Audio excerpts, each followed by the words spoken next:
Welcome to Book Summary Podcast, your gateway to personal transformation. Each episode delivers big ideas from the world's most impactful books on mindset, productivity, and success, all in just a few minutes. Ready to turn knowledge into action? Let's get started. Okay, so let's dive into something that's been shifting perspectives for a lot of people lately, the Lethem Theory. Yeah, it's definitely making waves. Our source material for this deep dive comes primarily from Mel Robbins' work on the theory. Our mission today is to pull out the absolute core of this concept, its surprising roots, how it actually works, and how you can practically apply it to feel more in control, less stressed, and maybe build healthier relationships. Right. It's really all about reclaiming your power, isn't it? By honing in on what you can control. Exactly. And honestly, the unexpected origin story involving a high school prom is where we just have to start. It's quite something. Oh, absolutely. That origin story is key because it feels counterintuitive at first glance. How so? Well, letting them, it sounds passive, doesn't it? Like you're just giving up or giving in. Yeah, I could see that. But the source material, drawing on psychology and just, practical experience, makes a really powerful argument that it's anything but passive. It's actually an active decision. Active decision. Yeah. To place your energy where it actually makes a difference, where you have influence. Okay, that makes sense. And before we even get to that prom moment, the book takes us back to a place many people, unfortunately, know well, feeling completely stuck. Oh, yeah. That description is quite raw, isn't it? It describes this state so vividly. What was that like for the author, according to the source? Can you unpack that a bit? Sure. It paints this picture of deep inertia and avoidance. She talks about the coping mechanisms she was using, hitting the snooze button again and again, just trying to avoid facing the day. I think many of us have been there. Definitely. And using alcohol sometimes to numb emotional pain, blaming her husband maybe, to avoid looking at her own situation, and just completely freezing up on tasks like job searching, the important stuff. So even simple things felt huge. Exactly. The source highlights how simple, necessary things became monumental. Just getting out of bed, opening the bills that were piling up, being truly present when her kids or husband were talking. It sounds like she felt paralyzed by her own thoughts. Knowing what needed to be done, but just couldn't start. Precisely. Knowing exactly what she needed to do to improve her life, but feeling utterly incapable of initiating any of it. The physical feeling is described really powerfully, too, like anxiety coursing through my veins every single morning. Wow. Yeah, waking up wondering if this state of being overwhelmed and stuck was like her permanent reality. That feeling of knowing the steps, but feeling this invisible wall. Yeah. That's something I think so many of us can relate to at different points.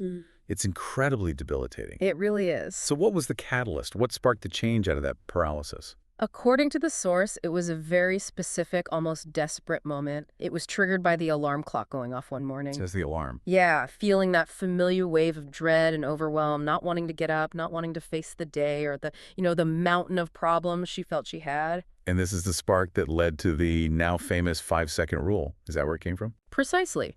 It wasn't born out of some grand theory about life, not at all.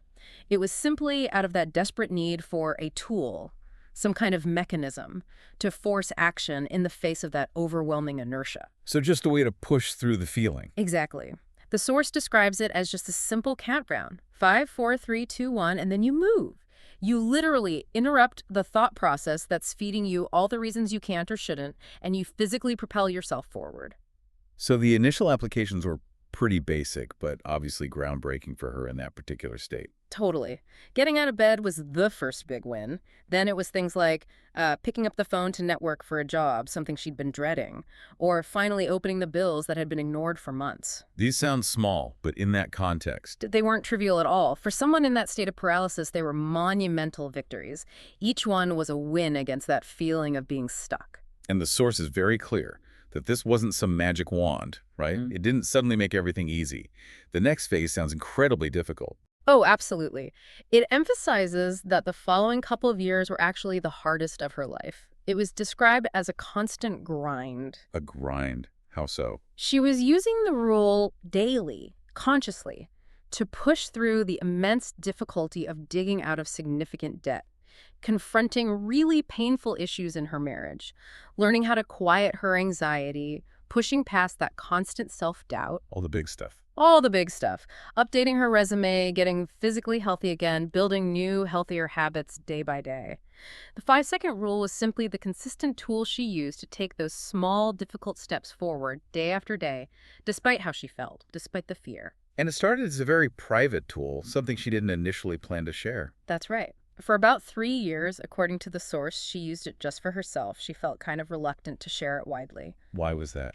Well, she apparently didn't fully understand the psychology behind why it worked at first, and maybe felt a bit unqualified to teach it or give life advice based on it. Understandable. So the public sharing, that was accidental. Entirely accidental, as the story goes. Is this the moment on stage during the anxiety attack? That's the one. Apparently, while giving a talk about career change, she experienced a severe anxiety attack right there on stage.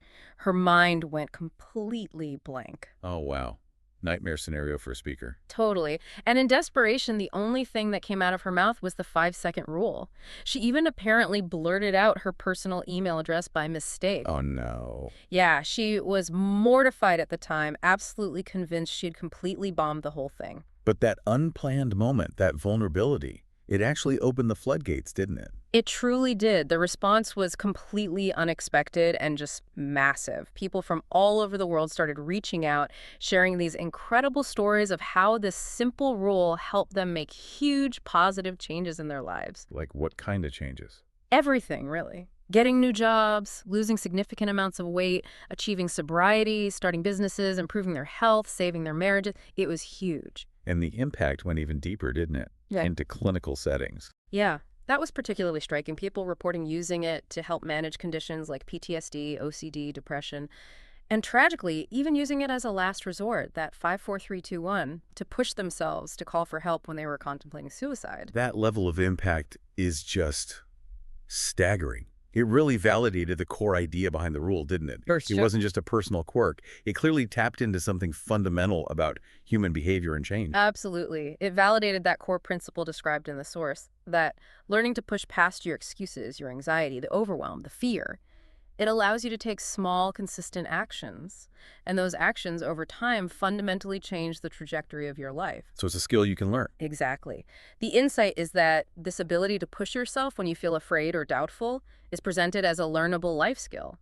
And the author's own journey, ultimately becoming the most booked female speaker, is framed as a powerful example of applying that skill consistently. Okay, so the 5-second rule was all about empowering yourself to take action when you were stuck. The source then introduces the idea that while that was crucial, there was still this major external factor draining energy and causing stress for so many people. Other people. Other people, exactly. This is the bridge to the let them theory.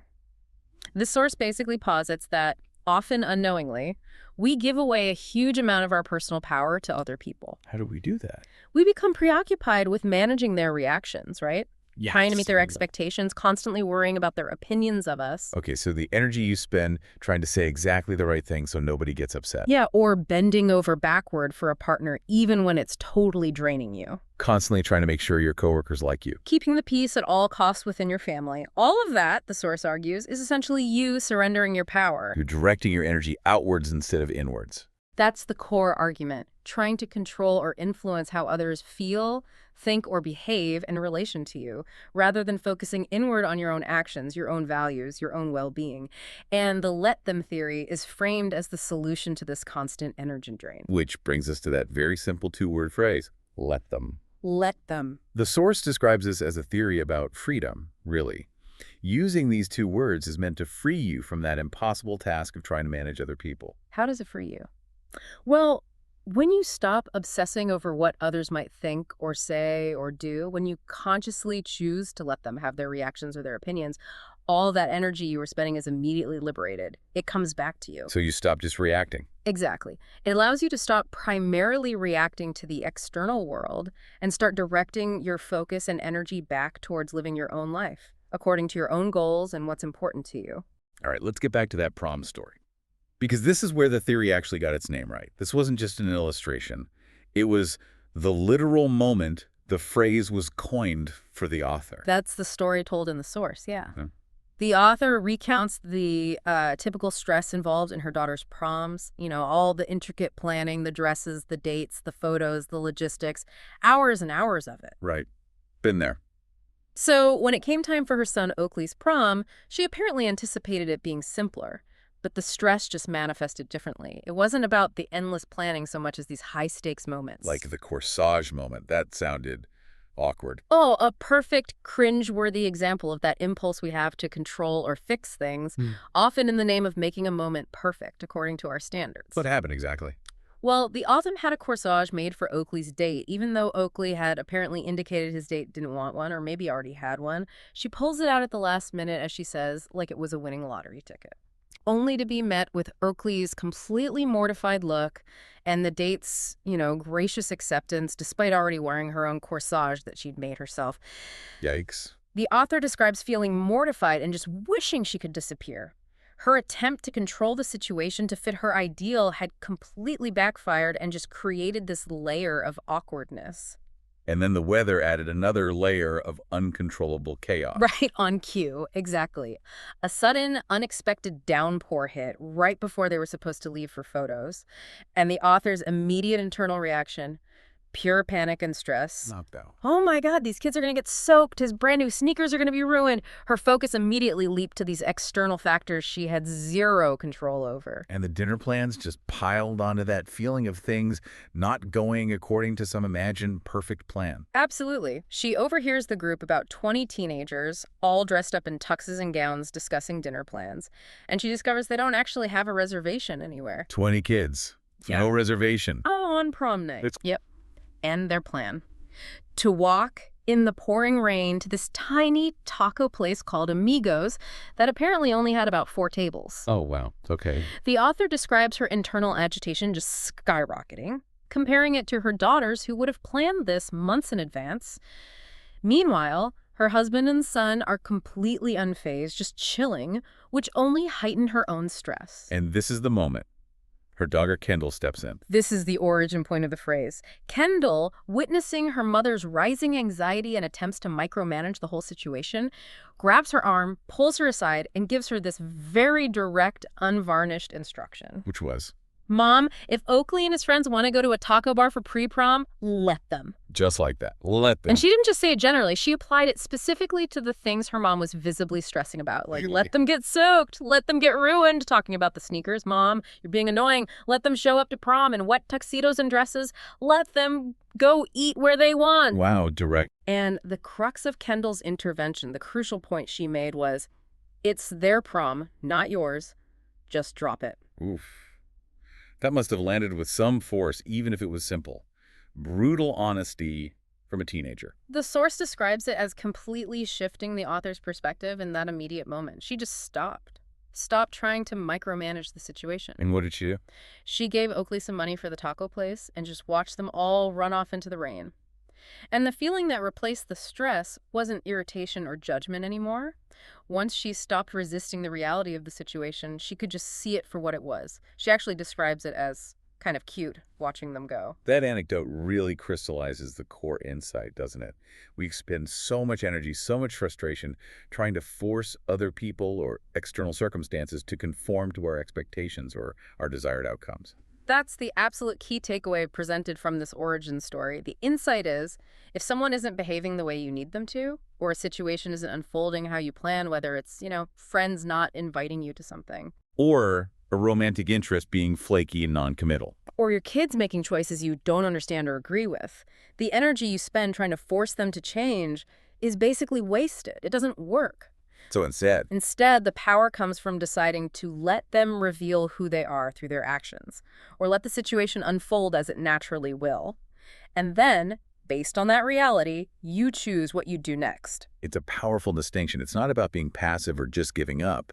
It sounds like it's about making an active, informed choice about your response based on accepting the reality of their behavior or the situation itself. Exactly. You are not controlling them. You are taking control of your own actions, your own energy, and your next steps. That's where the power lies. Okay, let's broaden the application then. The source applies the let them theory, not just to interpersonal relationships, which makes sense, but also to managing stress caused by things you simply can't control in the world around you. everyday stuff. Right. It connects the theory directly to those everyday annoyances that trigger stress in so many of us. Things like someone coughing incessantly on a plane right next to you. Ugh. Yes. So now, Or the frustration of waiting in a ridiculously long line when you're already late. Or that agonizing wait for important test results. The source uses the specific example of the coughing person on the plane. Your internal reaction is probably annoyance, maybe worry about getting sick. If you try to give them the look. Exactly. Maybe passive-aggressively trying to make eye contact to signal your displeasure, all of which just elevates your own stress levels, right? Doesn't actually stop them coughing. and this is where the source brings in some of the science of stress, referencing Dr. Aditi Nurkar. Right. Stress is explained not just as a feeling of tension, but as a real physiological state that literally hijacks your brain. Hijacks how? It pulls control away from your prefrontal cortex. It's the part of your brain responsible for calm planning, organizing, thoughtful decision-making, maintaining patience, non-reactivity, all the executive functions. So stress pushes that aside. Essentially, yeah. Stress shoves you into survival mode. And when you're in survival mode, your ability to focus on goals, maintain patience, or be your, best self goes right out the window, as the source puts it. And Dr. Aditi links this to specific behaviors. Yes, she's quoted describing how this stressed state manifests as things like self-doubt, procrastination, burnout, that endless doom-scrolling, constant comparison to others, and just a general inability to focus or feel happy or even take care of yourself properly. So when you're stuck in traffic, stressing about being late, or getting increasingly annoyed by that coughing guy, your brain is physically reacting as if it's facing a genuine threat, even if objectively it's just a minor annoyance. That's the point being made about the automatic stress response, and this is precisely where let them becomes a tool for managing your internal state in response to those external triggers. Because you can't stop the coughing or the traffic. You absolutely cannot control the other person's behavior. The coughing, the slow line, the traffic jam. The source emphasizes that focusing your energy and attention on these things you cannot control is precisely what makes you feel stressed and powerless. Whereas focusing on what you can control. That's where you reclaim your power. Exactly. And the source asks that really pointed question using the plane example. Who is responsible for me not getting sick? Me or this stranger on a plane? And the answer given is unequivocally me. You are responsible for washing your hands, maybe boosting your own immune system, choosing where you sit if possible, perhaps wearing a mask if you're concerned. You're not responsible for controlling a stranger's cough, nor can you realistically expect to. Okay. And this is where the second crucial phrase comes into play, the counterpoint. Let me. Yes, let me. In the context of managing stress, the source highlights the simple, powerful act of taking a breath. Just consciously saying to yourself, let me take another breath. And there's science behind that. Yeah, the science explained here is that taking a deliberate breath actually stimulates the vagus nerve. And the vagus nerve sends a signal directly to your brain to calm down, helping to reset that automatic fight-or-flight stress response. So the combined power of let them for the external thing, and let me for your internal response is the key. Exactly. Let them for the external trigger you can't control, acknowledging its existence, but consciously releasing your grip on needing it to change. And let me for managing your internal physiological and emotional response, taking that breath, maybe refocusing your thoughts, resetting your state. And this combination empowers you to choose your response instead of just reacting. Precisely. Choose how you respond, what you think, say, or do, rather than being automatically hijacked by your stress or your immediate emotions. It helps you filter out the triggers that honestly aren't worth your precious energy. It could potentially prevent those, rage texts you later regret, or snapping at someone, or wasting hours fuming over something relatively trivial. The source acknowledges this might be easier said than done for minor annoyances, but what about bigger ongoing stressors, things that really get into your skin repeatedly? It addresses this too. It notes that work is often the #1 reported cause of stress for many people, and acknowledges the significant impact managers can have on mental health, almost like a spouse sometimes. The anecdote about the dog off-leash in the state park illustrates how a seemingly minor issue can become a recurring stressor. Right, the author's walking, sees a dog off-leash in an area where leashes are required, feels that familiar surge of annoyance and stress, and initially tries to apply let them. Exactly. She tries repeating let them internally. And apparently it works for a few steps, managing the initial annoyance. But then... Then the dog stops and does its business right in the middle of the trail. Right. And that immediate visceral reaction, the feeling of disrespect for the rules, for the shared environment, it overrides her attempt to simply let it go. The physical reaction, the annoyance, the feeling of violation, it's just too strong in that moment to simply dismiss with a mantra. And this specific incident leads to introducing a practical test, a filter, for discerning when to actually let them, and when a situation might require some kind of action from you. Yes, it's a simple but really effective test presented in the source. Is this going to bother me in an hour? Is this going to bother me in a week?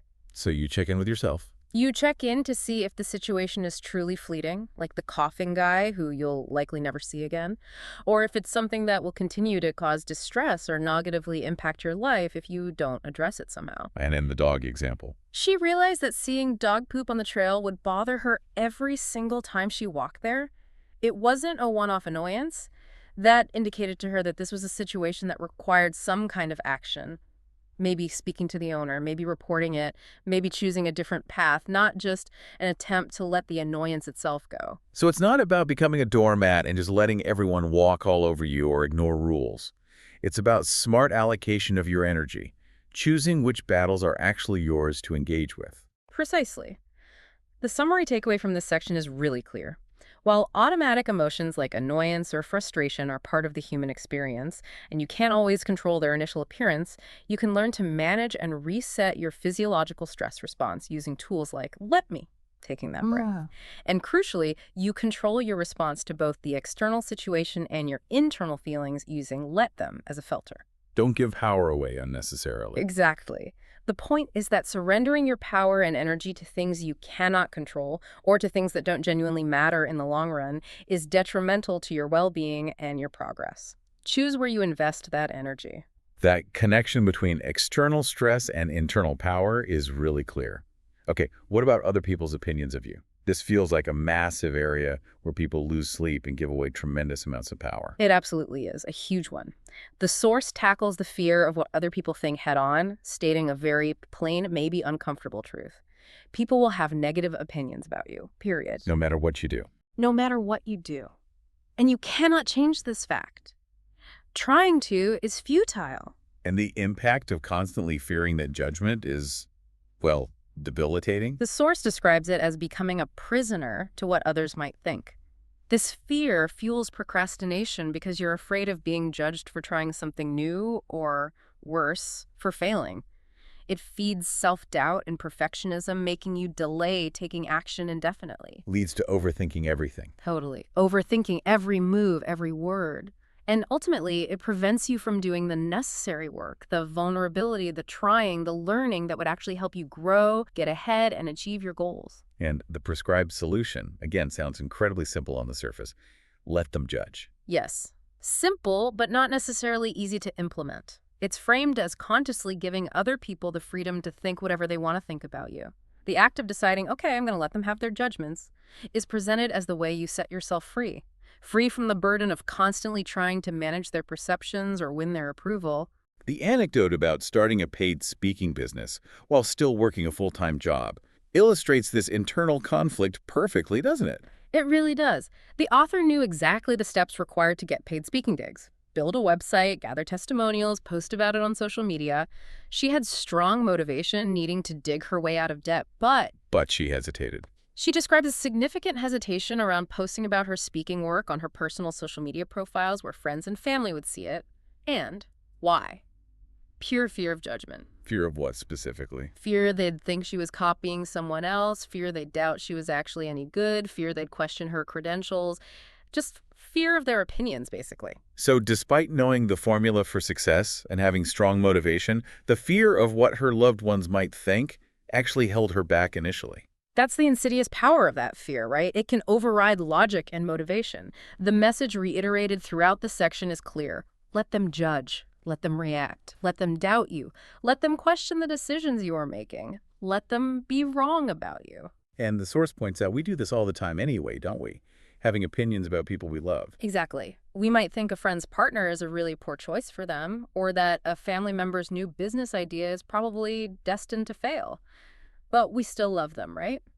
Their opinions, even negative ones, don't fundamentally change our love or diminish the other person's right to make their own choices and live their own life. So the focus shouldn't be on trying to get rid of their negative opinions, which is impossible anyway, but on shifting your own internal focus. Precisely. The counterpoint, the let me aspect here, is about redirecting that energy, redirecting it towards living in a way that makes you proud of yourself. Let me do what I want to do with my one wild and precious life. That's the sentiment. The argument is that constantly trying to anticipate and manage what everyone else might think or say about your choices is a surefire way to limit your own potential and prevent you from pursuing the life you truly want to live. The example about navigating a difficult weekend, balancing a friend's milestone birthday and visiting grandparents, clarifies this beautifully. It's so relatable. It really is. That scenario of competing obligations and the pressure to please everyone. You have a close friend's big birthday, it requires a long drive, but you feel it's important, the right decision for you as a friend, to make the effort and attend. At the same time, you promise to visit your grandparents. You manage to somehow squeeze both in, making a difficult schedule work. But then you might hear about it afterwards. Right. Then you might hear that your friend was maybe slightly hurt, you left the party early, or your mother was a bit disappointed you weren't there the exact moment grandma arrived. Someone wasn't perfectly happy. And the source points out that the key isn't whether others were perfectly happy, but why you made the effort in the first place. What was your motivation? Precisely. The crucial insight here is that the reason you should make those difficult scheduling choices shouldn't be solely to make your friend happy or to satisfy your mother's expectations. It should be because making that effort aligns with your values and makes you proud of yourself. So you go because you value being a good friend. Exactly. You go to the birthday party because it aligns with your value of being a good friend and showing up for people.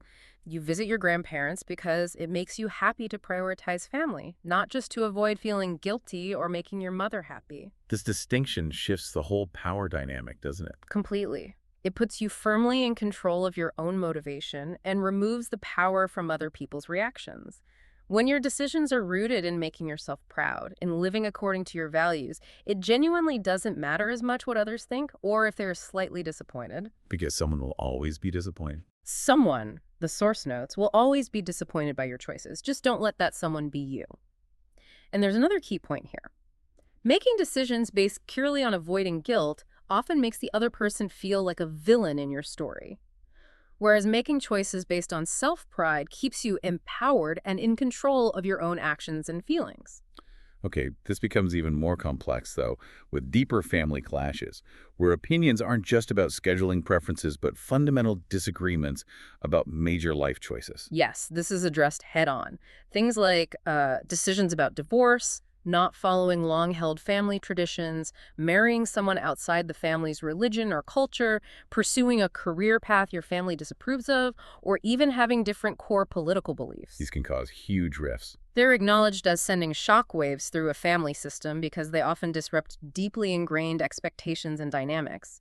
The source also specifically mentions the particular difficulty often found in step-parent-stepchild relationships, How so? describing it as a major shock where stepchildren might, understandably from their perspective, view a new step-parent or step-siblings as a kind of threat, competing for their parents' time, affection, or resources, maybe trying to exert control over the established family unit.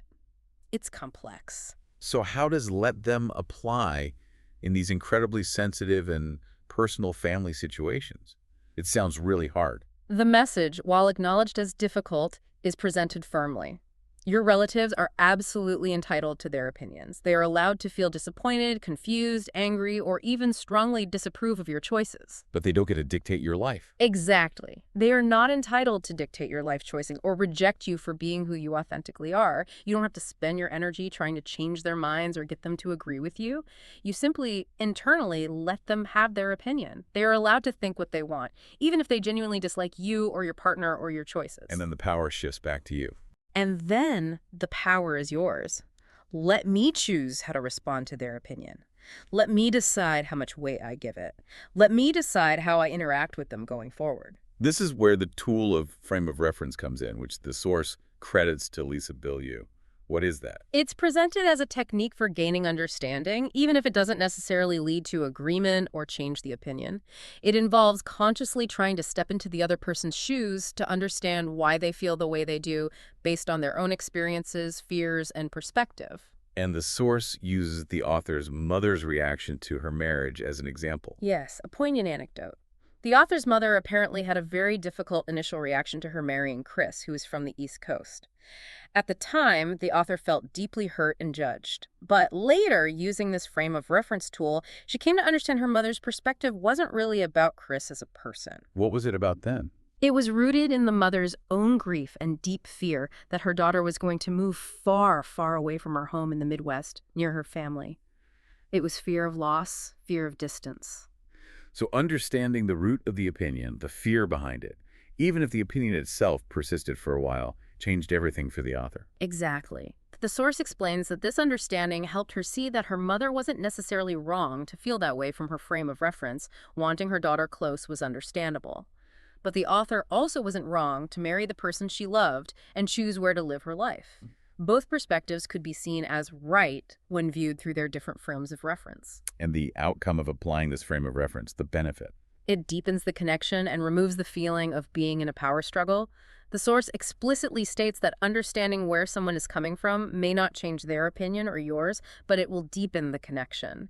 It creates space for that complex reality where two things can be true at once, and where love can still exist despite fundamental disagreements or different perspectives. This also seems connected to accepting that our loved ones, including our parents, are often just doing the best they can, even if it feels like less than we might need or feel we deserve sometimes. Yes, the source includes this important, often difficult truth.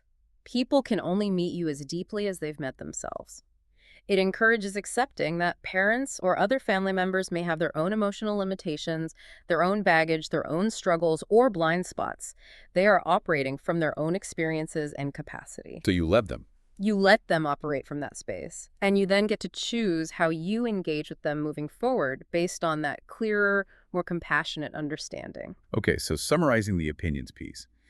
Giving power to others' opinions is a major energy drain and limits your potential.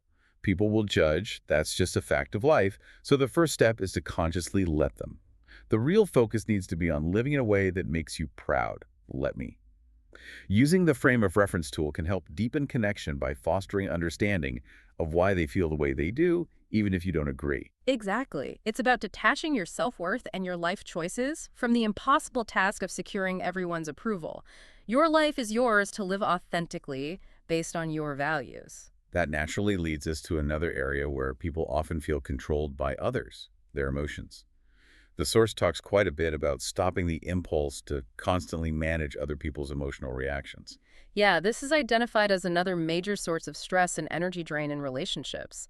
The source makes the pretty bold claim that adults are often just as emotional as children, maybe just better at hiding it sometimes, and crucially, it is definitively not your responsibility to manage their reactions. That sounds potentially controversial. Not your responsibility at all. That's the argument presented.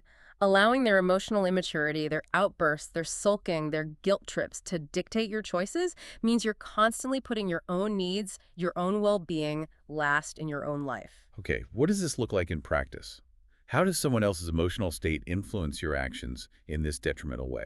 The source lists several common behaviors, things like giving in to guilt trips just to avoid their displeasure, constantly fearing someone's disappointment if you say no or do something they don't like, worrying excessively about how someone will react to your decisions before you even make them. Walking on eggshells around someone's moods? Definitely. Walking on eggshells. Dealing with passive-aggressive behavior instead of direct communication, or even allowing someone's full-blown emotional outburst to drive your decisions, like saying yes to something you really don't want to do just to stop their reaction, or caving in an argument when you know you should stand firm. Avoiding setting necessary boundaries because you fear the emotional fallout. Exactly. Or just generally living in a state of low-grade anxiety around their potential emotional responses to perfectly normal things. And the long-term cost of constantly giving in or trying to manage their feelings for them. Well, while it might feel like the path of least resistance in the moment, just keep the peace. The source argues that each time you do it, you lose a little piece of yourself. it leads to deep emotional exhaustion in relationships, whether it's with a partner, a friend, a boss, or a family member. And the source poses that critical question. Right. Why are you always the one who has to adjust? Why do you take on the responsibility for someone else's happiness at the expense of your own? It's a tough question to sit with. And the approach here is, again, maybe counterintuitive, but presented as liberating. Just let them react. Yes. This means consciously giving the other person the space to feel whatever emotions come up for them, anger, disappointment, sadness, whatever, without you needing to immediately jump in, fix it, soothe it, apologize for it, or change your behavior to prevent it from happening in the first place. You combine that with let me. Exactly. Let me means you choose to do what is right for you based on your needs and values, even if you anticipate it might upset someone else. By doing this, you reclaim responsibility for your own life and decisions, rather than outsourcing them to someone else's potential reaction. The source actually credits therapist Ann Davin, PhD, with teaching this specific framework. The analogy used to explain adult emotional immaturity, the child having a tantrum in the toy aisle, makes the point incredibly clear. It's a very relatable scenario, isn't it? A child is told no to a toy they desperately want. Their little body is instantly flooded with powerful emotions, sadness, disappointment, maybe anger. This naturally leads to a physical manifestation like crying, yelling, maybe stomping feet, a tantrum. Okay, and the healthy adult response isn't just giving them the toy to shut them up. Exactly. The source explains that the correct, healthy adult response isn't giving in to stop the tantrum, but helping the child learn to process those difficult emotions. This involves a calm, understanding, compassionate response from the adult. I know this is really hard for you. It's okay to be upset. I get disappointed too sometimes. It doesn't feel fair, does it? So validating the feeling without fixing the situation. Precisely. The critical insight presented here is that children must be allowed to experience the full wave of these difficult emotions, sadness, anger, frustration, without adults constantly dismissing them. Oh, calm down, don't be silly, you're overreacting, or immediately fixing the situation that caused the emotion. This is how they learn healthy emotional processing skills. And if they don't learn this as kids, they grow into adults who lack these crucial emotional processing skills. And when these adults encounter normal life disappointments or frustrations, they may react with adult-sized tantrums. like sulking, giving the silent treatment, playing the victim, sending rage texts, having outbursts. Exactly. And the source emphasizes that when adults exhibit this kind of emotional immaturity, it's often a pattern stemming from their childhood development, not something you are necessarily causing in that specific moment. So it's not my fault, and it's not my problem to solve for them. That's a key point the source makes. Their inability to healthily process normal adult emotions like disappointment, insecurity, sadness, anger, fear, or rejection is presented not as your fault or your problem to solve, but as a pattern likely stemming from not learning those skills earlier in life. The source suggests they will likely continue using behaviors like the silent treatment, playing the victim, or passive aggression until they decide to do the internal work required to build their own emotional intelligence and regulation skills. The source does pause here, though, to add an important self-check. What if you're the problem? Yes, that's crucial self-awareness. It acknowledges that sometimes you might be the one acting with emotional immaturity. Maybe when you're feeling overwhelmed, you resort to sulking or giving the silent treatment. Maybe you send those reactive rage texts. Maybe you play the victim or snap at people unnecessarily. And our own state influences this. Absolutely. It's also noted that your own emotional reactivity is often significantly heightened when you're physically depleted, when you're hungry, tired, stressed, maybe under the influence of something, feeling lonely, angry, or hurt. Recognizing these triggers in yourself is a key step in managing your own emotional responses more effectively. Okay, so pulling this back to the core principle. You can't control the external events happening around you, and you can't always control your initial automatic emotional response to those events. Yeah. But your true power lies in choosing what you think, say, or do in response. That's the source of empowerment right there. Learning to consciously choose your response and learning to let other adults manage their own emotional responses without you taking ownership of them is presented as absolutely life-changing. So it's about allowing emotions, yours and theirs, to rise and fall without necessarily acting on every single one or feeling responsible for fixing someone else's state, while still being able to communicate necessary truths, even when they might be painful. Precisely.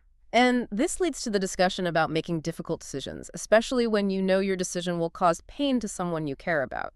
The example used is the groom contemplating calling off a wedding. That's an incredibly high-stakes, painful scenario. It is. Logically, the groom in the example knows the wedding isn't the right path for him, for whatever reason, but the anticipation of his partner's devastating emotional reaction and the ripple effect on families and friends completely paralyzes him. Understandably so.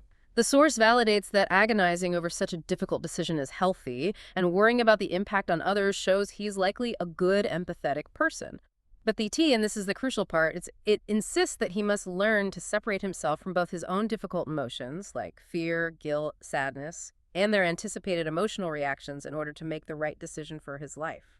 There's a very direct quote here, isn't there, about emotions driving decisions. Yes, you can't let your emotions drive your decisions because they will often stop you from making the right decisions. That's powerful. It acknowledges that it is devastating, it's heartbreaking, it's incredibly difficult to be honest in situations that you know will hurt someone you love. The source argues that when you avoid confrontation or making these difficult choices, you're not actually avoiding the external conflict as much as you're avoiding dealing with someone else's anticipated emotions, and also avoiding your own internal conflict about the pain your decision will inevitably cause. So, summing up the emotion section, stop letting others' emotional immaturity dictate your choices. Practice. Let them react. Give them the space to feel their emotions without you needing to jump in and fix it. Pair that with let me, meaning you do what is right for you and take responsibility for your own life, even if it causes ripples. You are not responsible for managing their emotions, although understanding why some adults struggle, often due to not learning healthy processing as kids, can help you detach with more compassion.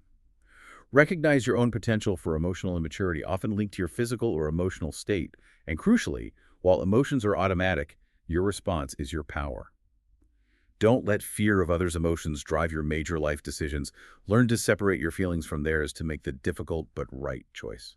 Exactly. It's fundamentally about setting healthy emotional boundaries, both for yourself and with others, and reclaiming the enormous amount of energy spent constantly anticipating and managing the feelings of the people around you. Okay. Next, the source tackles something absolutely everyone experiences: comparison. This seems like another major area where we waste incredible amounts of energy and feel pretty awful sometimes. It really does. And the source acknowledges right away that comparison is simply unavoidable human nature. We seem to be wired to look around and assess how we measure up against others. The problem, as presented, isn't the initial tendency to compare, but what you do with that impulse once it arises. And the source identifies one particular form of comparison as basically pure self-torture. Yes, this is when you obsessively compare yourself to others based on aspects of their lives or who they are that are essentially fixed, things you cannot fundamentally change about yourself. Like what sort of things? Things like someone being naturally taller, having a different inherent complexion, maybe possessing a better innate singing voice, having a completely different body type or metabolism than you, or maybe comparing your current situation to someone who already has the great job, the wedding proposal, the pile of money when you're just starting out. So things you can't change or haven't achieved yet. Right. If it's something you cannot fundamentally change about yourself right now in comparison to them, then dwelling on it, obsessing over it, is presented as completely useless for your growth and actively detrimental to your happiness. The core advice here is blunt. Simply let them have whatever it is they have or are. You can't change it, so stop torturing yourself about it. The example of the author's daughter Sawyer comparing herself to her sister Kendall really illustrates this painful, unproductive cycle. It does. Sawyer apparently tortuously compared herself to her sister Kendall, who had a different body type, a faster metabolism, different athletic abilities, a different singing voice, even perfect pitch. The source emphasizes that no amount of external reassurance from parents or others could fix this behavior. Sawyer had to make the internal choice to stop the self-torture. And the sad part highlighted is that while she was consumed by this comparison, she was completely blind to her own unique talents and magnificence. So the goal isn't necessarily to stop comparing altogether, which might be impossible for most of us, but to consciously redirect the energy that comparison generates. Exactly. The let them theory framework is presented here as a way to flip comparison, flip it from being a source of torture and self-doubt into a powerful teacher and, potentially, a source of inspiration.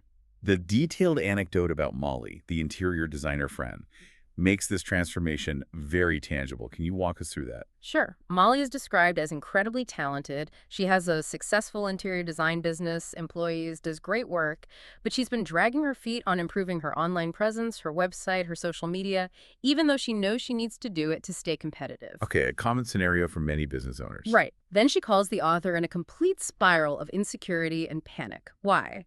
Because someone else in her neighborhood, someone she finds particularly irritating, who has zero professional design experience, has suddenly achieved massive success on social media, basically just by posting photos of her own newly decorated house. And Molly's reaction is just pure, raw insecurity and fear. It is. She describes obsessively reading every single comment on this other woman's posts, stalking her website, noting how professional and modern it looks compared to her own outdated site. And her fear manifests as outright panic. She's going to steal all my clients. Everyone is going to think she is better than me. The response given to Molly in the source is quite blunt, though, and maybe counterintuitive again. It's framed as tough love, definitely, but with a really powerful reframe. The advice was something like, no one should feel sorry for you right now. If you are jealous right now about someone else's success, good. Patient from your future self. Jealousy is an invitation. How does that work? The core idea presented is that the feeling of jealousy isn't actually a sign that you're inferior or that they've taken something from you. Instead, it's a powerful signal that what they have achieved or possess is something you also desire. And if you desire it, it means it's likely possible for you too. It highlights what you want. And anger is introduced here as well as a potential positive force in this scenario. Yes. Sometimes, apparently, simple inspiration isn't enough to break through inertia or procrastination. The source suggests that the anger or intense irritation that comparison or jealousy can spark can actually be potent fuel. It can galvanize your power and awaken your anger, giving you the drive and the energy you need to finally take action. So the application of let them to these comparison triggers becomes let them irritate you, let them burn you up. Is that right? Exactly. And then crucially, the next part is, and let them show you exactly what you want and what you need to be doing to get there. The idea is to consciously use the feelings they evoke, the irritation, the jealousy, the anger, as both a compass pointing towards your desires and a motivator pushing you forward. And then the let me part comes in. Then the let me part comes in. You look objectively at the data provided by their success. Why did this random woman's social media success make Molly so angry and insecure? The source suggests it's because deep down, Molly knew she could be doing that too, that she had the talent and capability, and she was fundamentally angry at herself for not having started sooner, for letting her own fears hold her back. The example of Aaron quitting his job to pursue his boat business, while the author was still feeling stuck and just going out with friends, is presented as another painful moment of comparison that ultimately served as a teacher. Yes. Those moments, even though they sting with jealousy or maybe inadequacy in the moment, are described metaphorically as a doorway to your future cracked open. You recognize that feeling, you understand what it's showing you that you want, and then you're encouraged to metaphorically kick the door open, walk through. Take the action. Take the action. The source reiterates here that the only things truly holding you back from pursuing those possibilities that jealousy highlights are usually your own internal excuses, fears, and unmanaged emotions. The anecdote about seeing a friend's new dream home and incredible playroom also resonates because it captures that really common, complex mix of genuine happiness for someone you care about and that immediate, sometimes overwhelming surge of your own insecurity and jealousy. It's a very human moment described in detail, seeing the beautiful house, the amazing, elaborate playroom, feeling genuinely happy for the friend, but simultaneously feeling insanely jealous and insecure. Having that almost comical impulse to do something ridiculous like steal a bottle of wine or hide in one of the bunk beds out of sheer self-pity. And trying to hide it. Yeah. The author describes trying to suppress the jealousy, acting totally unbothered, and then later projecting that uncomfortable feeling onto her husband by complaining to him about the situation. And his calm reaction, not taking it personally at all, highlighted that his own sense of self wasn't threatened by their friend's success or the inevitably changing dynamics within their friendship group. And that idea of changing dynamics in friendships as people's lives evolve and their circumstances change is also linked back to let them, isn't it? Yes, absolutely. The source points out that as individuals change and hit different life milestones, the core dynamics of friendships often naturally shift. This is often because the underlying 3 pillars of friendship, which are defined as proximity, timing, and energy, inevitably change. Friendships naturally drift or fade as these pillars shift, and the key point is that it's often not a personal rejection, it's just a change in circumstances. Let them helps you accept that natural shift without clinging desperately or taking it personally. Okay, so the summary for comparison. Chronic comparison, especially to fixed traits or situations far ahead of yours, is just self-torture and a waste of energy. People will always have things you want or be further along in some area. You can't control their success, but you absolutely control your response. Let me. So stop the self-torture. Let them. And instead, consciously choose to use comparison as a teacher.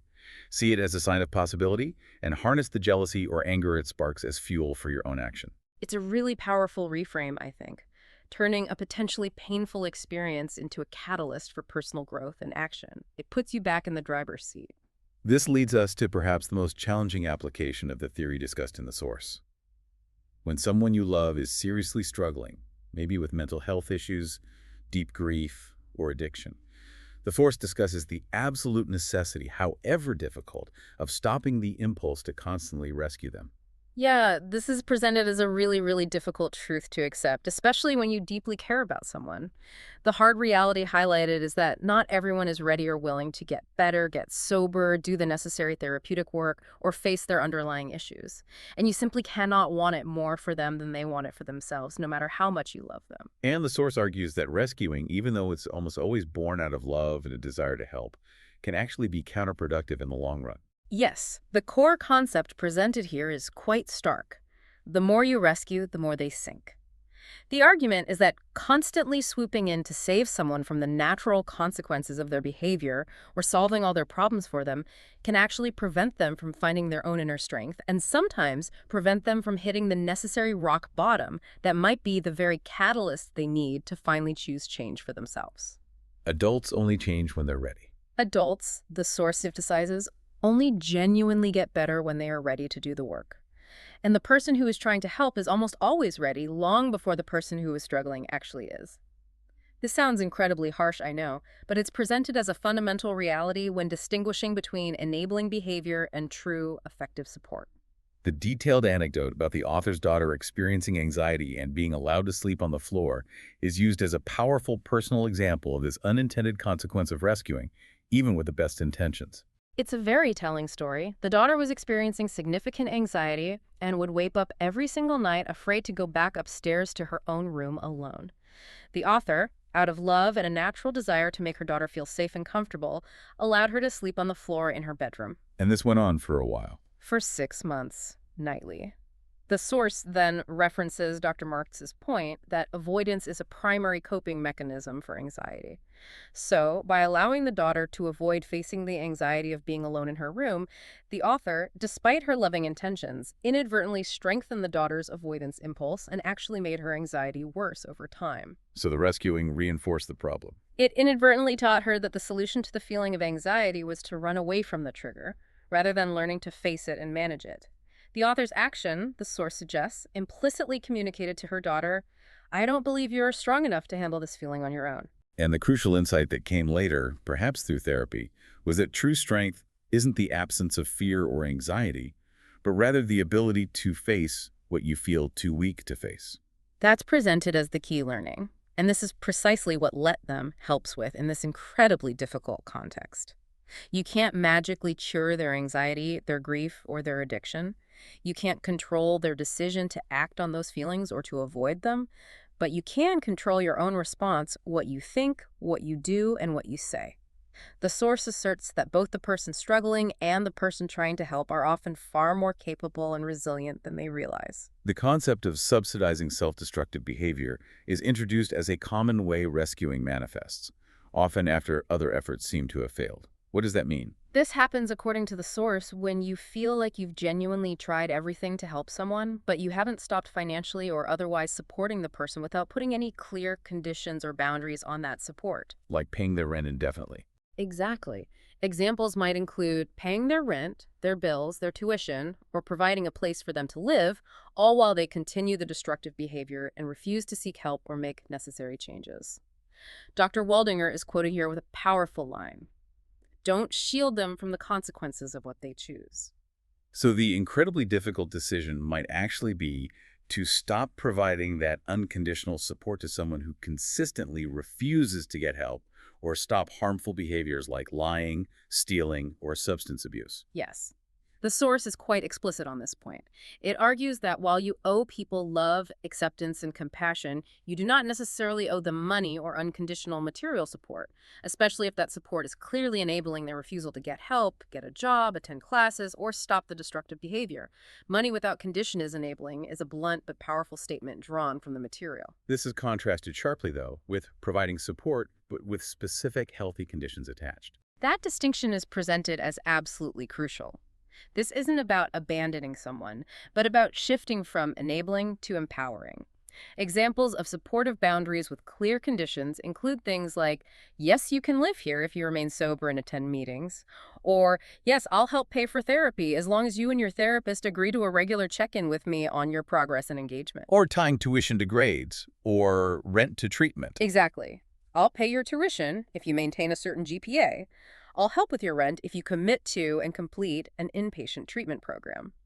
These provide tangible support, but tie it directly to the person taking active steps towards healing, responsibility, and change. It supports recovery, not dysfunction. The anecdote about Chris's brother refusing to loan him money for his failing business is presented as a stark example of this kind of tough love, which ultimately, paradoxically, led to positive change. It's a compelling story. Chris's business was failing. He was struggling financially, apparently using alcohol to cope with the immense stress, feeling depressed and anxious.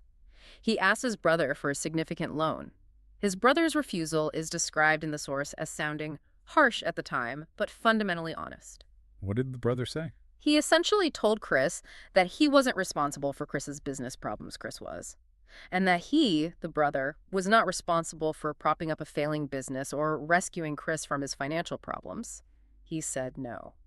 That must have been incredibly difficult for Chris to hear. Absolutely. But according to the source, this refusal, though incredibly difficult in the moment, was the catalyst that forced Chris to hit what the source calls his personal rock bottom. And hitting rock bottom was necessary. In this case, it seems it was. The source states that hitting that rock bottom connected him with his own deep resolve to change. He apparently knew he could no longer live like that. If his brother had simply loaned him the money, it likely would have just prolonged the painful, self-destructive situation.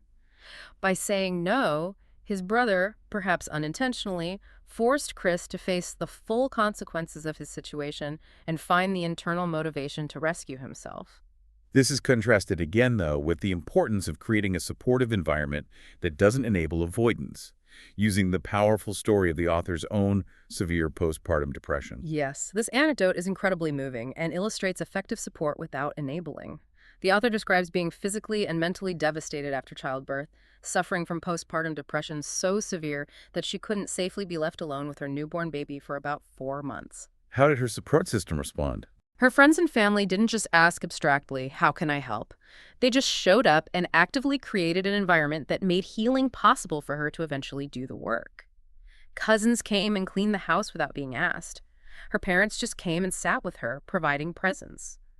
A friend named Joannie apparently came over regularly just to keep her company, do laundry, make lunch. Her in-laws planned gentle outings like going to the Boston Flower Show just to get her out of the house. So they didn't try to fix her depression directly. No, they couldn't. But they provided the essential structure, care, practical help, and loving presence that allowed her the space and support she needed to eventually engage in her own healing process. Even though she describes herself as feeling like a zombie during that time, they gently included her, got her out of the house when possible, and helped her slowly, painstakingly step back into life. They held the space for her healing. That's a great way to put it. They didn't fix her, but they provided the scaffold and the belief that allowed her to do the incredibly difficult work of healing. And this leads to the idea of belief and holding the light for someone. Exactly. Your role in these incredibly difficult situations, as described in the source, is often to stand by them with boundaries, to be a beacon of hope, and perhaps most importantly, to demonstrate your unwavering belief in their fundamental ability to get better, even when they can't believe it themselves. Why is that belief so important? The source suggests that people often avoid the terrifying work of healing because deep down, they don't truly believe they are strong enough to face the underlying pain or the changes required. Your steady belief can be something they lean on. You can let them borrow their belief from you for a while.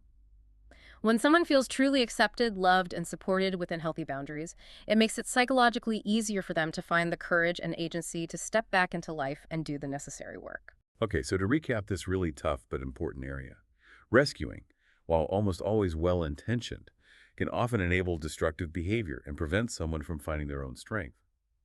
Allowing people, even loved ones, to face the natural consequences of their actions is often necessary for genuine healing, because ultimately you can't want change more for them than they want it for themselves. Let them face their struggles, allowing them the opportunity to discover their own power and resilience. Distinguish clearly between enabling behaviors, like unconditional financial support that props up the problem, and supportive boundaries, like conditional help tied to recovery efforts. Recognize that sometimes hitting rock bottom is a necessary catalyst for change. You can't fix them, but you can demonstrate your belief in them and create a supportive, loving environment that doesn't enable their avoidance or dysfunction. It's a profound shift in perspective. Moving your energy from trying to control their choices or outcome to supporting their journey if and when they choose to embark on it, and crucially, not actively preventing them from feeling the need to start that journey by constantly removing all consequences. Shifting gears again, let's talk about romantic relationships, dating, commitment, breakups. This is another huge area where the let them theory offers a perspective on reclaiming your power, specifically by letting others choose you or not, and focusing on choosing the love you truly deserve. Yes, the source lays out a fundamental truth here, which can be hard to swallow sometimes. Adults choose who they love and how they show up in relationships. And sometimes, despite your feelings or efforts, they simply won't choose you in the way you want or need. And behavior is the key indicator. Behavior, the source emphasizes repeatedly, tells the truth. Someone's actions reveal their true feelings and intentions, often much more clearly than their words, especially if the words and actions don't align. And the source argues that people often get stuck in the painful, exhausting cycle of chasing love. What does that mean exactly? Chasing love, or maybe chasing the potential of what a relationship could be if only the other person would change or commit, often involves compromising your own values, your needs, your non-negotiables, your boundaries, all in the hope that the other person will eventually come around or become the partner you envision. And that doesn't usually work out well. The source makes the strong point that actively chasing love in this way, trying to convince someone, earning their affection, overlooking red flags, often ends up chasing away the very meaningful, healthy, reciprocal relationships you actually deserve, because your focus and energy are consumed by something that isn't truly available or isn't right for you. And when the heart gets involved, logic often seems to fly out the window, doesn't it? That's acknowledged as a very common pitfall in romance. People start explaining away clear red flags or consistently bad behavior. They create elaborate fantasies about what the relationship could be instead of accepting the reality of what it is right now. And they stay stuck in relationships that clearly aren't working because the fear of the unknown or the anticipated pain of breaking up feels worse in the moment than the ongoing discomfort or unhappiness of staying. But the core message here is about self-worth. Absolutely. The core message is that you deserve an amazing love story, whatever that looks like for you, and you shouldn't settle for less than reciprocal effort, respect, and commitment. So how does let them apply specifically in the context of dating and relationships? Is it about choosing the right relationships, not chasing the wrong ones? Exactly. It's framed as a way to bring empowerment back into the dating process and also within established relationships. It means being brave enough to show up as your authentic self from the beginning. You are in control of being you. And being brave enough to see the truth. Yes. It also takes courage to look at someone's behavior, honestly, their level of effort, their consistency, their communication, and see that they simply aren't interested or available in the way you hoped or need them to be. The source is very direct here. If someone truly wanted to see you, be with you, or build a future with you, they would be making clear, consistent plans and efforts. Full stop. So stop making excuses for them. Right. Creating excuses for their lack of effort, their inconsistent communication, or their ambiguous behavior is just giving away your power and prolonging your own uncertainty or pain. Dating, the source suggests, often requires being very black and white when it comes to other people's behavior because their actions will ultimately show you the truth, even if their words are confusing or misleading. Let their actions speak. The anecdote about Matthew and his eventual relationship with Audrey touches on that transition from casual to commitment prompted by her actions. Yes, the story goes that Matthew was dating other people and keeping his relationship with Audrey pretty casual, partly due to living in different cities. It wasn't until Audrey initiated a specific, intentionally structured conversation with him, described as being done in a very particular way, that apparently caught him off guard and prompted genuine introspection on his part about what he wanted, that the dynamic shifted, and he chose to pursue a more committed path with her. It wasn't about her chasing, but about her clearly stating her position in a way that required him to make a conscious choice. Okay, the source also addresses the complexity within long-term relationships. This is a tricky terrain. How do you discern normal, healthy conflict and the need for compromise from fundamental issues that indicate the relationship just isn't working anymore? When do you let them be versus confronting a painful truth about basic incompatibility? Yeah, this is really nuanced. Drawing on insights apparently gleaned from being in a long marriage herself, almost 30 years as mentioned, the source highlights that mutual give and take and a genuine willingness from both partners to compromise and work through difficulties are absolutely critical for any relationship to last and thrive long term. And acknowledging imperfection. Absolutely. It acknowledges that no individual is perfect, and therefore no relationship is perfect. Relationships inevitably evolve and change over time, and there will almost certainly be both amazing, easy periods and incredibly difficult, challenging periods. That's normal.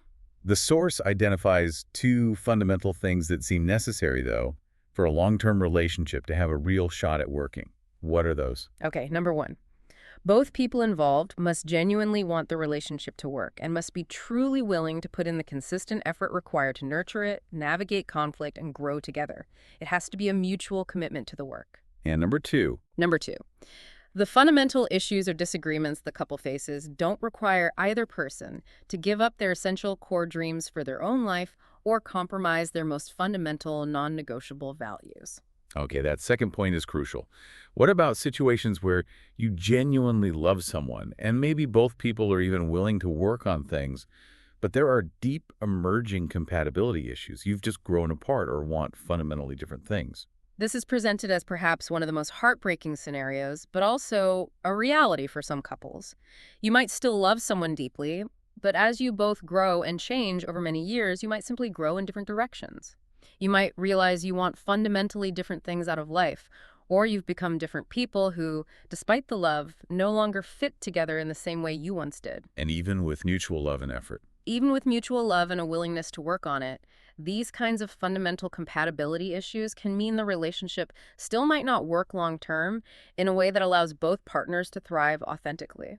The examples given are really poignant and highlight these potentially non-negotiable differences, like one partner desperately wanting to move back to London to be near aging family, while the other partner feels equally strongly about wanting to stay near their family in Atlanta. Exactly. Or the classic painful scenario where one person realizes they desperately want children and the other partner comes to the definitive conclusion that they do not. These are often deeply personal choices that feel absolutely non-negotiable for each individual involved. And how does let them apply here? The source frames this using let them. Your partner isn't changing their core desire or need. They are moving to London. With or without you, let them. Or they do not want children. Let them own that truth. The incredibly difficult, painful decision then falls squarely on you to decide if you are willing and truly able to compromise your own core desire or need to stay in the relationship. This situation is described as inevitably leading to heartbreak on both sides, because often there's no easy or painless answer when core needs diverge so drastically. The source mentions Gottman's research here too, right? About solvable problems. Yes, it brings in the Gottman Institute's finding that something like 69% of relationship problems are actually not solvable. They are perpetual issues rooted in fundamental differences in personality, values, or needs that couples have to learn to continuously navigate and manage over time, rather than expecting to eliminate them completely. So, given that some problems are perpetual, how does the ABC loop come in as a tool? Specifically for trying to influence a desired positive change in a partner regarding one of these ongoing issues, but without applying unhelpful pressure. Right. The ABC loop is presented as a science-backed method, drawing on principles from neuroscience and psychological approaches like motivational interviewing, designed to gently influence or inspire change in a partner, ideally in a way that allows them to feel like the idea for change was their own, tapping into their intrinsic motivation. The core idea is that you can't directly motivate someone else to change, but you can create conditions that influence or inspire them. Okay, break down the ABCs for us. Sure. A stands for apologize, if appropriate, for your part in whatever negative dynamic exists around the issue, like maybe nagging or criticizing, and then ask open-ended questions. The goal with the questions, using that motivational interviewing style, is not to accuse, but to get them thinking about their own situation, their own feelings, their own desires related to the issue. You might also gently repeat back what you heard them say, so it sounds like you feel frustrated about X. Okay, A is apologize, ask. What's B? B stands for back off, and then quietly observe their behavior. After asking the question and perhaps having a brief, non-confrontational exchange, you intentionally remove the tension and pressure by backing off. Give them space to process. You then simply quietly observe their subsequent behavior related to the issue over time, without comment or judgment. And C stands for celebrate any progress you observe, no matter how small, while you simultaneously continue to model the change you wish to see. So you positively reinforce any steps they take in the desired direction, and you consistently demonstrate the desired behavior yourself. And the power of this approach lies in trying to unlock their own internal, intrinsic motivation by letting them come to their own conclusions and feel like the change is their idea. Exactly. The example used is the classic one of the wife wanting her husband to adopt healthier habits. Instead of nagging or making critical comments when he's maybe sitting watching the game with a bag of chips, you might just let them have that moment without comment. Then, if he later makes a comment like, "Ugh, I feel so unhealthy," instead of jumping in with advice or agreement, you might just let their complaint hang in the air. Let them sit with it. Yeah, let them sit with it. Let them experience their own feelings about it. Let the silence do the work for you. Let them feel the natural consequences of their actions or inaction. Let them. Then, perhaps later, drawing on the let me plus the science side, you might gently use the ABC loop. Maybe ask an open-ended question like, "It sounds like it really bothers you when you feel that way. Ask, is there anything you think you might want to do about it?" This creates space for them to potentially articulate their own desire for change, making it their idea. And how long should you try this kind of approach? The source suggests giving it a real commitment of your energy shift for at least 3 months, consistently shifting your approach, backing off the pressure, modeling the positive changes you want to see yourself, and genuinely celebrating any small progress they make. However, and this is crucial, the source also reiterates that fundamental point. Not everyone actually wants to change or is capable of changing in the way you hope. And in that scenario, if they don't change, despite your best efforts using these healthier approaches, the let them becomes very difficult again, doesn't it? It does. If they aren't willing or able to change on issues that are fundamental deal breakers for you, the source argues that sometimes the most loving thing you can ultimately do, both for yourself and perhaps even for them, is to stop trying to fix the unfixable. Accept them as they are. And then focus entirely on what you can control, which is choosing whether or not you can or want to stay in the relationship under those conditions. So you have to decide if you can truly accept it.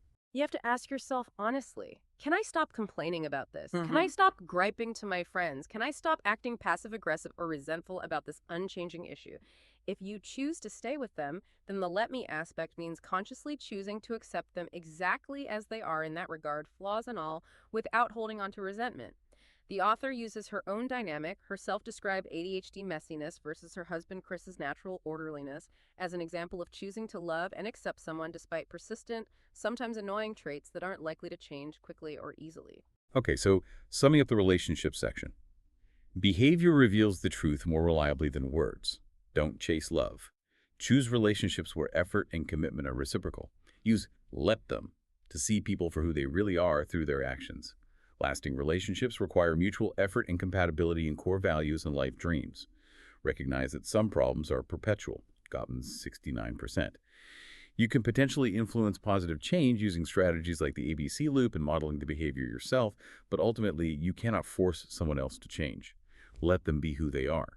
If they are unwilling or unable to change on issues that are genuine deal breakers for you, then use let me to choose yourself and potentially end the relationship with integrity. If you choose to stay, use let me to consciously accept them as they are in that respect, without ongoing resentment. It's really about making conscious, empowered choices about your relationships based on reality, self-respect, and what truly works for you, rather than getting stuck in fantasy, obligation, or trying to control another person's fundamental nature or choices. Moving to another significant area of life that often causes pain or confusion as we get older: friendships.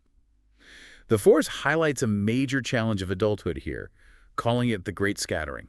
What's that about? The Great Scattering is the term used to describe the period starting roughly in your 20s and continuing throughout adulthood, when the fundamental nature of friendship often shifts dramatically. It goes from feeling like a kind of group sport. Like in school or college. Exactly. Think kindergarten through high school, maybe even college. You're often in the same physical space day after day, sharing the same routines, hitting similar life milestones around the same time, seeing everyone constantly with minimal effort. Friendship feels almost automatic, built into the structure of your life. Then that changes. Then it changes. It becomes much more of an individual one. The structure disappears. And this shift in structure, the scattering, often leads to feelings of loneliness or disconnection, even if you technically have friends.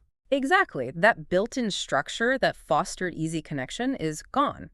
Everyone starts focusing more intently and understandably on their own immediate lives, their partners, their kids if they have them, their demanding careers, the people directly in front of them day to day. Text chains get quieter. Group hangouts become harder and harder to coordinate across busy schedules. And you can feel left out or insecure. Yeah, you can start to feel out of control, maybe wonder if people don't like you anymore, feel insecure. And sometimes that insecurity makes you try to cling harder to the friendships you have, which ironically can sometimes push people away if it feels demanding or needy. But the difficult reality, as presented in the source, is that adult friendships naturally change, ebb and flow, and sometimes they drift away entirely. And that's normal. Expecting adult friendships to stay exactly the same as they were in your younger years, same intensity, same frequency of contact, same dynamics is, according to the source, unrealistic and will likely just lead to frustration and unhappiness. You need a much more flexible, adaptable, and proactive approach to friendship in adulthood. This is precisely why you'll often need to apply the let them concept to your friendship dynamics. The phrase let them is applied directly here to common, sometimes painful friendship changes. Yes, explicitly.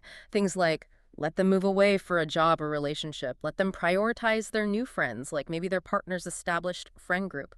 Let them not have as much time for me now that they have young children or demanding careers. Let them not text me back immediately. Let them not include me in absolutely everything they do. Let them go to brunch without me sometimes. It sounds like accepting the reality of changing circumstances. Exactly. The source acknowledges that while these shifts can feel confusing, disorienting, or even personally hurtful at times, they are actually a very normal, predictable part of adult life as people's priorities and circumstances evolve. And this scattering is often driven by significant, predictable life events. Yes, the source lists common scattering points. Single friends getting married and forming a new primary unit.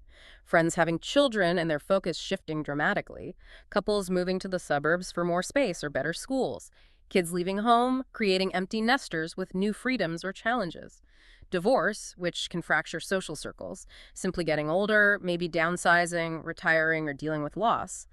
These kinds of life transitions happen repeatedly throughout adulthood, causing friends to naturally scatter or their availability and energy levels to shift. The Let Them framework helps you accept this natural fluidity and maintain flexibility in your expectations, rather than taking every shift as a personal affront. The concept of the 3 pillars of friendships is introduced here to provide a framework for understanding why friendships often shift, usually without it being personal. What are the pillars? These 3 pillars, defined as proximity, timing, and energy, are described as the invisible foundation holding friendships together. The theory is that friendships naturally tend to drift apart or fade when one or more of these foundational pillars changes significantly. And again, the key insight emphasized is that it's usually not a personal rejection of you. It's simply a change in these underlying, often unavoidable circumstances. Proximity seems particularly challenging for adult friendship compared to earlier life stages, based on what you said earlier. Absolutely. The source actually cites a University of Kansas study, which found it takes roughly 74 hours of interaction to form a casual friendship, and over 200 hours to form a close friendship. 200 hours, that's a lot. It is. Now, think about high school or college. Due to constant physical proximity classes, dorms, meals, weekends, you could easily rack up 200 hours with someone in just a few short weeks or months. That proximity automatically fortified connections, created shared experiences, and built trust with relative ease. But as an adult, As an adult, with everyone scattered geographically, working different jobs, juggling family schedules, getting those 200 hours in with someone new requires significant, sustained, intentional effort and coordination from both sides. It just doesn't happen automatically anymore. which really explains why making new close friends as an adult can feel so much harder sometimes. Exactly. That automatic proximity that fostered easy connections when you were younger is often completely gone. Even friendships formed at work, while providing proximity during the workday, can sometimes be limited if colleagues are in very different life stages. The example given is someone in their 20s, maybe talking about dating apps, sitting next to someone in their 50s discussing retirement planning or kids leaving for college. It can sometimes be harder to find that deep common ground or shared experience outside the immediate work context. The author shares her own personal painful struggle with this exact issue after moving to a new town, highlighting how easy it is to fall into the trap of loneliness and inaction. Yeah, she describes feeling incredibly lonely and isolated after moving to a new town where she knew almost no one her age. She was miserable. And despite knowing better from her own work, she admits she spent about a year doing absolutely nothing proactively about it. What was she doing instead? Essentially, she stayed home, felt sorry for herself, maybe played sad music, cried and complained to her husband about having no friends, and remained emotionally closed off to potential new connections around her. She was passively waiting for friendship to just magically fall out of the sky, rather than taking any active steps to create it. She admits she completely forgot her own advice during that period. And the turning point, ironically, came from a moment of vulnerability prompted by her daughters. Yes. Apparently, she was sobbing to them on a walk one day about how lonely she felt.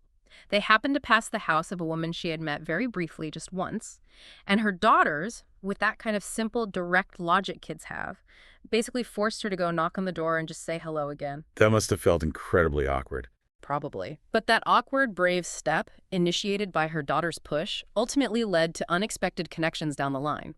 That initial awkward interaction eventually led to her meeting people like Gregory, who was starting a podcast business, and Jordan, a psychologist people who lived literally 10 feet away from where she'd been living for a year, but whom she hadn't connected with because she was so closed off in her own loneliness and inaction. So this highlights the let me aspect in building friendship, taking responsibility for actively creating your own community, even when it feels hard or awkward. Exactly. Let me, in this context, is about consciously starting to build a community around you, even with very simple, small gestures. Like making an effort to know the familiar faces at the places you frequent by their first name. The barista, the librarian, the person you always see at the dog park.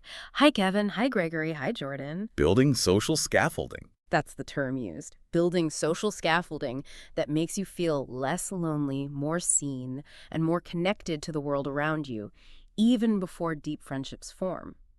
The powerful truth highlighted here is that the warmth you offer others always finds its way back to you. The more people you open yourself up to, even in small ways, the faster you increase your chances of finding those deeper connections you crave.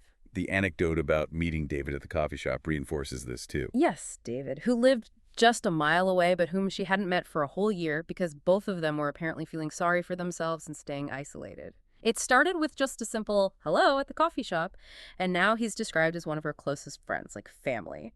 It shows how connection can be right there if you just open the door crack. So the source provides really concrete, actionable steps for this let me process of creating friendships as an adult. What are they? Okay, 5 key steps are outlined. 1, get out of the house. This is the absolute necessary first step, even, or maybe especially, when you feel scared, tired, or resistant. Make an effort to go to places you are naturally drawn to anyway, places where you might encounter people with shared interests, like a coffee shop, a park, a bookstore, a gym, a library, a volunteer site. Okay, get out there. What's next? 2, be curious. Engage gently with the people around you by asking open-ended questions, maybe about the book they're reading, what they ordered, how their day is going. The source notes that people generally love talking about themselves, and initiating shows warmth and genuine interest. You get points for going first. Be curious. Got it. Number 3. 3, smile and say hello. Simple but powerful. Make a conscious effort to be warm and approachable through your body language and a simple greeting. The source frames this as a skill you can practice and develop, and practicing it actively opens up your life to more potential connections. Smile and say hello. Number 4. 4, Do this without expectation. This is important. Don't go into these small interactions expecting to find your new best friend immediately, or even needing a long conversation. Just focus on the simple act of making a connection, however brief. Release the pressure. No expectation. And the last one. 5. Give it a year. This manages expectations realistically. Building a genuine social network and deeper friendships takes time and consistent effort. It likely won't happen overnight. But consistently connecting with the people already around you helps you realize that maybe you were the one who had become disconnected from the potential for friendship that was already there, waiting to be cultivated. Okay, those are great starting points. And after making these initial, maybe casual connections, the next step suggested is initiating getting together more intentionally. Right. Once you've started building that social scaffolding, look for opportunities or events to suggest meeting up, or simply start creating your own small groups or invitations. Like the examples given. Examples include starting a very casual walking group, which apparently began with just one other person and grew significantly over 3 years, eventually needing a text chain. Inviting a few people you've met to go check out a local jazz night together, signing up for a fun class like wreath making, organizing an outing to something like drag queen bingo, or finding a local volunteer opportunity like digging up dahlia bulbs at a community garden. Things with a shared focus.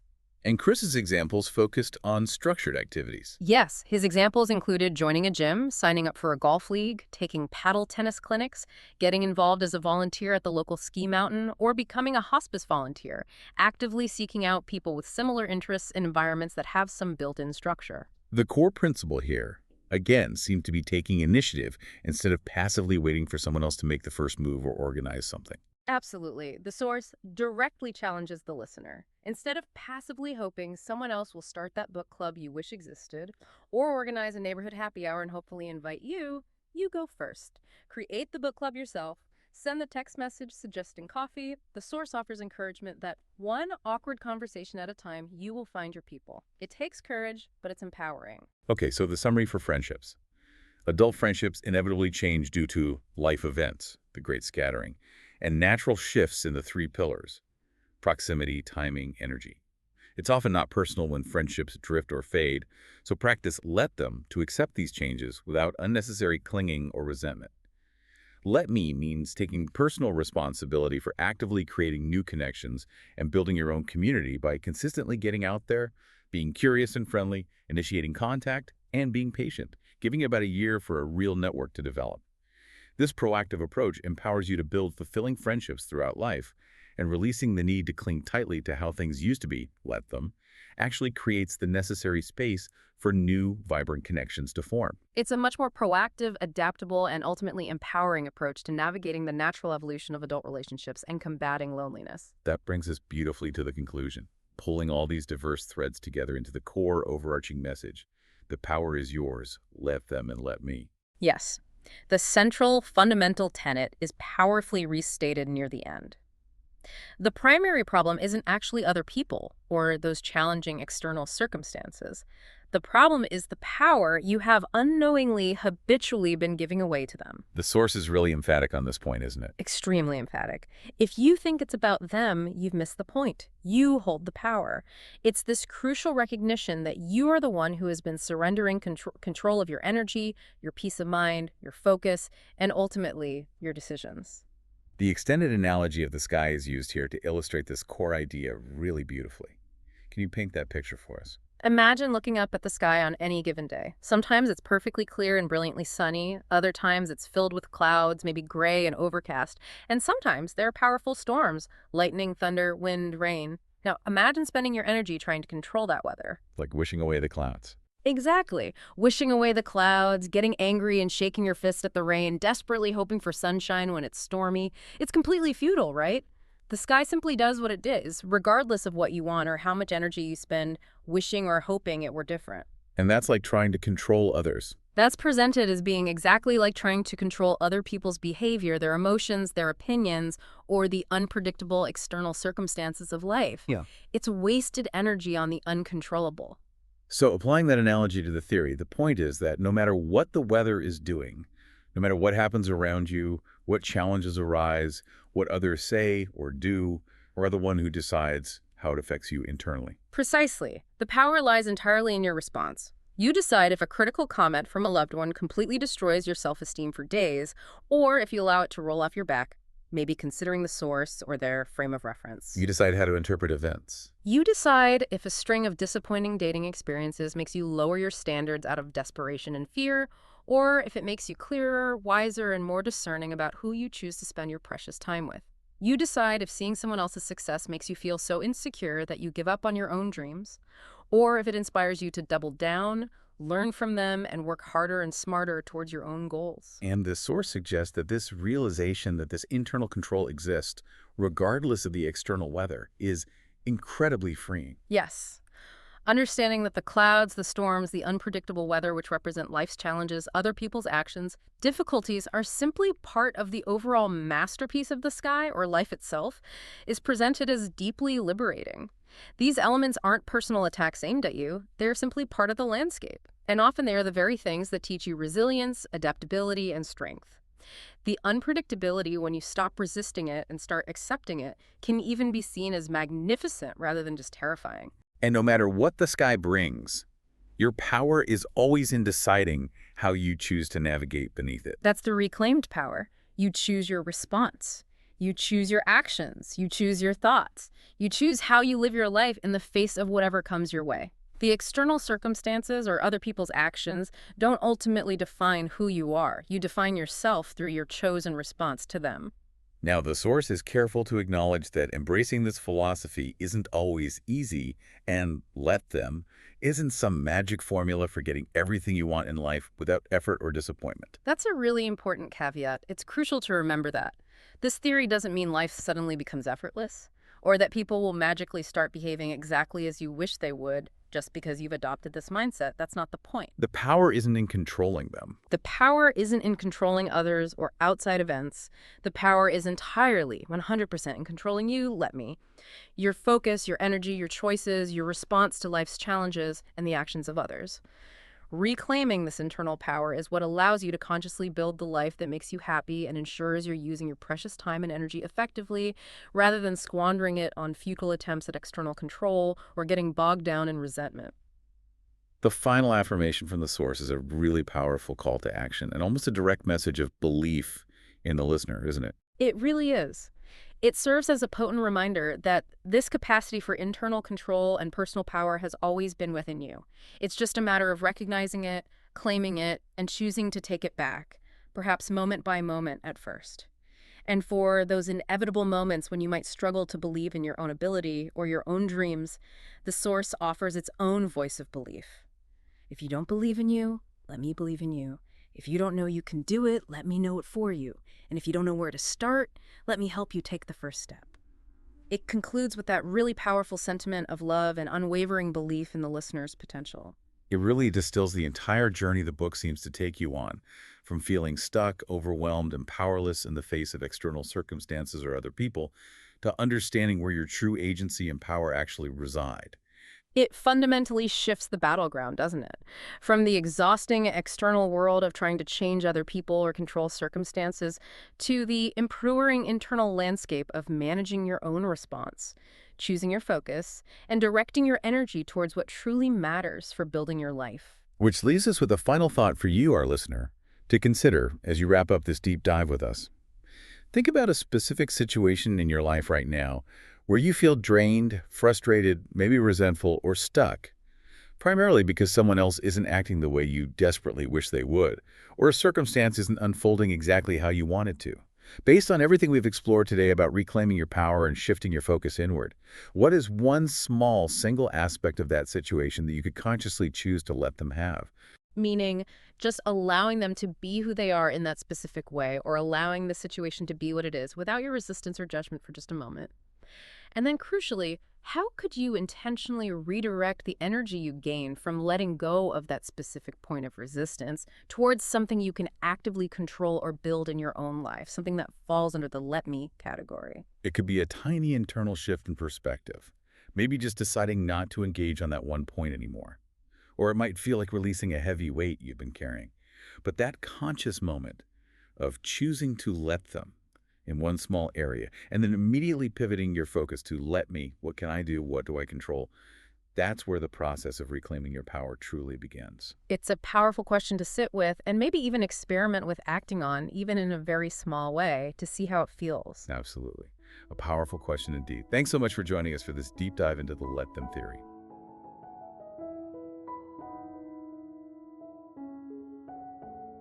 Thanks for tuning in to the Book Summary Podcast. If you found value in today's episode, hit that like button, subscribe for more summaries, and share it with someone who's ready to grow. Want deeper insights, exclusive book notes, and reading tips? Join our free newsletter. The link's in the description. And don't forget, if you'd like to read the full book, our affiliate link is right below. It helps support the channel and keeps the summaries coming. Until next time, keep reading, keep growing.